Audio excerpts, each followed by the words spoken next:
அனைவருக்கும் வணக்கம். நான் சோதரர் தமிழரசன் பேசுகிறேன். இந்த சேனல் ஃபஸ்ட் டைம் பார்க்குறவங்களா இருந்தீங்கன்னா சப்ஸ்கிரைப் பண்ணிக்கோங்க, பெல் பட்டனை கிளிக் பண்ணிக்கோங்க, ஆளுங்கிற ஆப்ஷன் இருக்கும், அதையும் செலக்ட் பண்ணிக்கோங்க. அப்போ தான் நாங்கள் போடுற வீடியோஸ் எல்லாமே உங்களுக்கு நோட்டிஃபிகேஷன் வரும். இன்றைக்கி நம்ம இந்த வீடியோவில் பார்க்க போகிற தலைப்பு, நம்ம எதை பற்றி பார்க்க போகிறோன்னா மிதுன ராசி நேயர்களுக்கு லைஃப் எப்படி இருக்கும், என்னென்ன தசாபுத்தி போகும், எல்லாமே நம்ம பார்த்துடலாம். சரிங்களா? மிதுனம்ங்கிறது காலபுருஷ தத்துவப்படி 3ஆம் ராசி மிதுன ராசி. பொதுவாக மிதுன ராசிக்காரங்க நல்ல குணம் படைச்சவங்களாக இருப்பாங்க, புத்திசாலியாக இருப்பாங்க. முக்கியமாக சொல்லப்போனால் மிதுன ராசிக்காரங்க புத்திசாலி, தன்னம்பிக்கை உள்ளவங்க, நிறைய நண்பர்களை சேர்த்து வச்சுருப்பாங்க. சுற்றி நிறைய ஒரு கூட்டமே இருக்கும், அவங்ககிட்ட நண்பர்கள் இருப்பாங்க.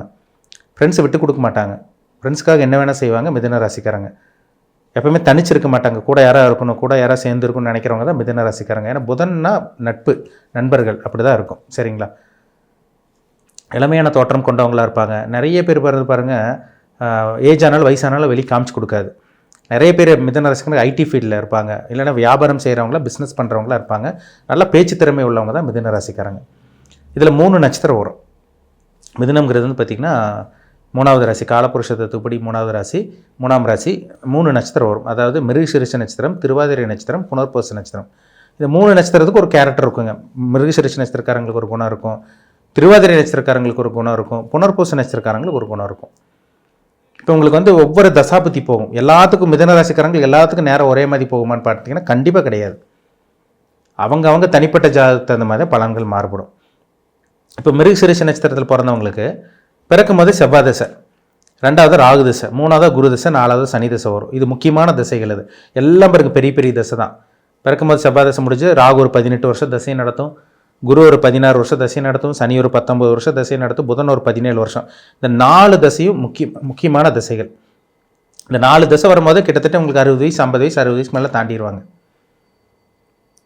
அது அவங்க நட்சத்திர பாதத்துக்கு தகுந்த மாதிரி பலன்கள் மாறுபடும். கிட்டத்தட்ட 60-70 வயசுக்கு மேலாம் தாண்டிடுவாங்க இந்த தசையெல்லாம். இது முடியறதுக்குள்ளே அதுலேயே நிறைய பேர் நல்ல வாழ்க்கையை அனுபவிக்கிறாங்க, கெட்ட வாழ்க்கையை அனுபவிச்சுறாங்க. கெட்ட வாழ்க்கைன்னா எதுவுமே கிடைக்காம, ஒன்றுமே நடக்காமல், கெட்ட விஷயங்கள் தான் வாழ்க்கையில் சுற்றி நடக்கும். எந்த நல்லது நடக்காது அவங்களுக்கு.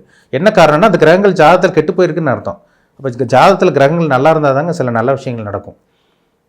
திருவாதிரை நட்சத்திரக்காரங்களுக்கு பிறக்கும் போது ராகு தசை, 2வது குரு தசை 16 வருஷம், 3வது சனி தசை 19 வருஷம், 4வது புதன் தசை, 5வது கேது, அப்படியே போகும் உங்களுக்கு தசை. இப்படி தான் போகும் வாழ்க்கை. புனர்பூச நட்சத்திரக்காரங்களுக்கு பிறக்கும் போது குரு தசை, 2வது சனி தசை 19 வருஷம், 3வது புதன் தசை 17 வருஷம், 4வது கேது தசை 7 வருஷம், 5வது சுக்கிர தசை 20 வருஷம். அவங்க வாழ்க்கை இப்படி தான் போகும். லைஃப் வந்து அப்படியே போகும் உங்களுக்கு.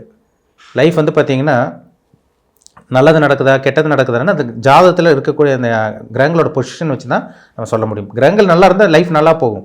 கிரகங்கள் கெட்டு போச்சுன்னா தேவையில்லாத விஷயங்கள், கெட்ட விஷயங்கள் தான் அங்கே வாழ்க்கையில் சுற்றி நிறைய கெட்ட விஷயங்கள் தான் நடக்கும். நல்ல விஷயங்கள் நடக்காமல் நெகட்டிவான விஷயங்கள் தான் அதிகமாக நடக்கும். இப்போ வந்து பார்த்திங்கன்னா உங்களுக்கு இந்த மிதுன ராசிக்காரன் கண்டிப்பாக நீ குரு திசையை சந்திக்காமல் இருக்க முடியாது. கண்டிப்பாக குரு திசையை டச் பண்ணியே ஆவாங்க.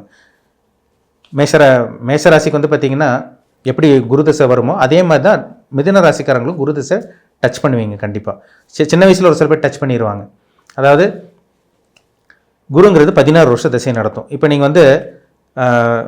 வந்து மிருகசீரிஷ நட்சத்திரம்னா செவ்வாய் தசை, ராகு தசை, 3வது குரு தசை வந்துடும். அடுத்து வந்து பார்த்திங்கன்னா திருவாதிரை நட்சத்திரம் பிறக்கும் போது ராகு தசை, 2வது குரு தசை வந்துடும், 2வது குரு தசை.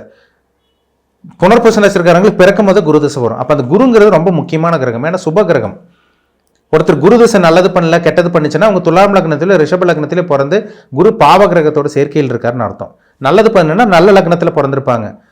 செவ்வாயோட லக்னத்திலையோ, அதாவது மேஷ லக்னம், விருச்சக லக்னம், கடக லக்னம், சிம்ம லக்னம், தனுசு லக்னம், மீன லக்னம், இந்த லக்னத்தில் பிறந்தவங்களுக்கு குரு தசை அருமையாக இருக்கும். துலாம் லக்னத்துக்கும் ரிஷப லக்னத்தில் பிறந்தவங்களுக்கு தான் குரு தசை யோகத்தை செய்கிறது கிடையாது. ஒரு சில பேர் குரு தசை நல்லா இருக்காது, சனி தசை நல்லா இருப்பாங்க. நல்லா பாருங்கள், ஒரு சில பேர் 25 வயசுக்கு மேலே நல்லா இருப்பாங்க. ஒரு சில பேர் 35-40 வயசுக்கு மேலே தான் மிதுன ராசிக்காரங்க வாழ்க்கையை அனுபவிக்கிறாங்க. என்ன காரணம்னா தசாபுத்தி தான். தசாபுத்தி காரணம். சனி திசை நல்லா இருந்துச்சுன்னா ஒரு சில பேர் சனி திசை டாப்பில் கொண்டு போய் விட்டுரும். சனி திசை அடுத்த கட்டத்துக்கு கொண்டு போயிடும். 19 வருஷம் சனி திசை. சனி திசை வந்து பார்த்திங்கன்னா ஒரு சில பேருக்கு நல்லது பண்ணும், கெட்டதும் பண்ணும். சனி யாருக்கு கெட்டது பண்ணுவார்? சிம்ம லக்னக்காரங்களுக்கும் கடக லக்னக்காரங்களுக்கு சனி திசை பெருசாக யோகத்தை செய்யாதுங்க. அவங்களுக்கு பெரிய துன்பத்தை கொடுத்துரும், வாழ்க்கையில் நிறைய பிரச்சனைகளை கொடுத்துரும், பிரச்சனையை அனுபவிக்க வைக்கும் சனி திசை. இதே வந்து பார்த்திங்கன்னா துலாம் லக்னம், மிதுன லக்னம், கன்னி லக்னம், ரிஷப லக்னம், மகர கும்ப லக்னக்காரங்களுக்கு சனி திசை பெருசாக யோகத்தை செஞ்சிடும். அந்த சனி வந்து நல்லது மட்டுமே பண்ணுவார் இந்த 6 லக்னக்காரங்களுக்கு. அப்போ நீங்கள் எந்த லக்னத்தில் பிறந்திருக்கீங்க, உங்கள் லக்னாதிபதியோட வலு, லக்னாதிபதி நல்லா இருந்தால் தான் என்னதான் கொடுப்பனை இருந்தாலும், என்னதான் கிரகங்கள் 9 கிரகங்களில் அந்த ஒரு கிரகம் கெட்டு போச்சுன்னா ஜாதகர்னால பெருசாக எதுவும் அனுபவிக்க முடியாது. லக்னாதிபதிங்கிறது ஒரு பில்லர் மாதிரி, ஜாதகரோட நிலை தகுதி. இப்போ லக்னாதிபதி கெட்டு போச்சுன்னா இவங்கனால மற்றவங்க நல்லதை அனுபவிச்சுட்டு போயிட்டு இருப்பாங்க. ஏன்னா இவங்கனால எதுவும் அனுபவிக்க முடியாது. என்ன காரணம்னா லக்னாதிபதிங்கிறது ஜாதகரோட ஸ்ட்ரென்த்து, பலம், பவர். எந்த பலத்தில் இருக்காங்க, கொடுப்பனை இவங்களால அனுபவிக்க முடியுமா, ஏற்றுக்க முடியுமா, அந்த கொடுப்பனை இவங்களால அனுபவிக்க முடியுமா, அனுபவிக்க முடியாதா. லக்னாதிபதி வலுத்து இருந்தாருன்னா எல்லா கொடுப்பனையும் அனுபவிக்க முடியும். தசாபுத்தி நல்லா இருந்ததுன்னா. லக்னாதிபதி கெட்டு போச்சுன்னா என்ன தான் கொடுப்பனை இருந்தாலும் இவங்களால அனுபவிக்க முடியாது. இவங்களால மற்றவங்க தான் அனுபவிச்சுட்டு போவாங்க. ஏன்னா இவங்களால எதுவுமே ஏற்றுக்க முடியாது, தாங்க முடியாது. தாங்கக்கூடிய சக்தி, பவர் உங்களுக்கு கிடைக்காம போயிடும். இப்போ லக்னாதிபதியோட வலு எப்படி இருக்குன்னு பாருங்கள். உங்கள் ஜாதகத்தில் என்ன தசாபுத்தி, இப்போது குருதசை நடக்குதா, நீங்கள் என்ன வந்து பார்த்தீங்கன்னா திருவாதிரை நட்சத்திரமா, இல்லை வந்து பார்த்தீங்கன்னா நீங்கள் வந்து மிருகசிரேஷ நட்சத்திரமானு பாருங்கள், இல்லை சனி திசை நடந்துட்டு இருக்கான்னு பாருங்கள். சனி எந்த லக்னத்துக்குள்ள யோகத்தை செய்வார், எந்த லக்னத்தை அவயோகம் செய்வார்னு பாருங்கள். ரொம்ப முக்கியம். ஏன்னா நடக்கக்கூடிய தசாபுத்தி தான் ஒரு மனுஷனோட வாழ்க்கையை தீர்மானிக்குங்கிறதுல சந்தேகமே கிடையாது. நிறைய பேர் கேட்குறீங்க, எப்போங்க சார் நாங்கள் வீடு வாங்குவோம், எப்போ நாங்கள் சொத்து வாங்குவோம், எப்போ நாங்கள் நல்ல வேலை கிடைக்கும், எப்போ நாங்கள் செட்டில் ஆகும். ஒரு சில பேர் திருமணமே ஆகாமல் போகுது. ஒரு சில பேர் திருமணம் ஆனாலும் வாழ்க்கையில் நிம்மதி கிடையாது. என்ன காரணம்? கிரகங்களோட அமைப்பு தான். 7ஆம் இடமெல்லாம் கெட்டு போச்சுன்னா திருமண வாழ்க்கையில் நிம்மதி இருக்காது. 4ஆம் இடம், 4ஆம் அதிபதி சுக்கிரனெல்லாம் கெட்டு போனால் வீடு வாங்கின யோகமே உங்களுக்கு அமையாமல் போயிடும். இதெல்லாம் ரொம்ப முக்கியங்க. சரிங்களா? 12ஆம் இடம் எப்படி இருக்குது, வெளிநாடு போக முடியுமா, இல்லை 8ஆம் இடம் எப்படி இருக்குது, மற்ற கிரகங்களோட சேர்க்கை எப்படி இருக்குது, இதெல்லாம் பார்த்தா தாங்க நம்ம துல்லியமாக சொல்ல முடியும். சரிங்களா? உங்கள் தனிப்பட்ட ஜாதகத்தை செக் பண்ணுங்கள். நீங்கள் என்ன கொடுப்பனையில் இருக்கீங்க, நீங்கள் என்ன லக்னத்தில் பிறந்திருக்கீங்க, என்ன லக்னாதிபதியோட நிலைமை என்ன, சுபகிரகத்தோட லக்னத்தில் பிறந்திருக்கீங்களா, இல்லை பாவகிரகத்தோட லக்னத்தில் பிறந்திருக்கீங்களா, அந்த லக்னாதிபதி யாரோட சேர்ந்திருக்காரு, நல்லவரோட சேர்ந்திருக்காரா, கெட்டவரோட சேர்ந்திருக்காரா, இதுக்கு தகுந்த மாதிரி தான் உங்கள் வாழ்க்கை போகும். அதுதான் உங்களோட முக்கியமான அமைப்பே அதுதான். லக்னாதிபதி தான் ரொம்ப முக்கியம். தசாபுத்தி உங்களுக்கு ரொம்ப ரொம்ப முக்கியம். சரிங்களா? இப்போ லக்னாதிபதி நல்லா இருந்து தசாபுத்தி நல்லா இருந்தால் எல்லா யோகத்தையும் அனுபவிச்சிருவீங்க. அவங்க தான் ஃபாரின் போகிறாங்க, செட்டில் ஆகிறாங்க, இல்லை உள்நாட்டிலே செட்டில் ஆகிறாங்க, பெரிய ஒரு லக்ஸுரியான ஒரு சொகுசான வாழ்க்கை அனுபவிக்கிறாங்க. லக்னாதிபதி கெட்டு போய் தசாபுத்தி கிரகங்கள் சாதகமாக இல்லைன்னா கஷ்டத்தில் தான் இருப்பாங்க. திறமை இருக்கும், அறிவு இருக்கும், எல்லாமே இருக்கும், டேலண்ட் எல்லாமே இருக்கும். ஆனால் அவங்களால சாதிக்க முடியாது, ஜெயிக்க முடியாது. என்ன காரணம்? பிளானட்டோட பொசிஷன் அவங்களுக்கு சரியில்லாமல் அவங்கள ஒரு வழி பண்ணும், வாட்டி வதச்செடுக்கும் அந்த அந்த ஒரு சில வயசில். இப்போ உங்கள் ஏஜ் என்ன நட்சத்திரம், நீங்கள் என்ன நட்சத்திர பாதத்தில் பிறந்திருக்கீங்க, இனிமேல் என்னென்ன விஷயங்கள் உங்கள் வாழ்க்கையில் நடக்கும், இதெல்லாமே தெளிவாக பார்த்து தெரிஞ்சுக்கோங்க. சரிங்களா? உங்கள் தனிப்பட்ட ஜாதகம் பார்க்க விருப்பப்பட்டீங்கன்னா கீழே இருக்க வாட்ஸ்அப் நம்பருக்கு உங்கள் ஜாதகத்தை அனுப்பிச்சுடுங்க, அப்பாயின்மெண்ட் வாங்கிக்கோங்க.